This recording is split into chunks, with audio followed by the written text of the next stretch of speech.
হযরত জুন্নুন মিসরি বলেন, লোকটি হয়তো কোনো কামেল বুজুর্গ না হয় পাগল হইবেন। এই বলিয়া ভাবি আমি তাহার পিছনে পিছনে চলিলাম।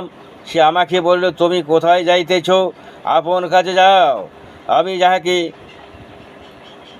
জিজ্ঞাসা করিলাম, আল্লাহ আপনার ওপর রহমত নাজিল করুন, আপনার নাম কি? তিনি বলেন, আব্দুল্লাহ। আমি বলিলাম, আসলে তো সকল মানুষই আল্লাহর বান্দা, আপনার আসল পরিচয় দেন। তিনি বললেন, আমার পিতা আমার নাম রাখিয়াছেন সাধন। বলিলাম, লোকে যাহাকে সাধন পাগল বলে সেই সাধন নাকি? তিনি বলেন, হ্যাঁ।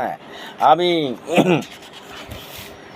বলিলাম, যাহাদের ওসিলায় দোয়া করিলেন সেই পছন্দ নেতা বান্দা যাহারা? তিনি বললেন, যাহার আল্লাহ দিকে এমনভাবে দৌড়ায় যেমন কোনো ব্যক্তি প্রেমের পথে দৌড়ায়। তারপর বললেন, জুন্নুন তুমি আসবাবে মারিফতে জানিতে চাও?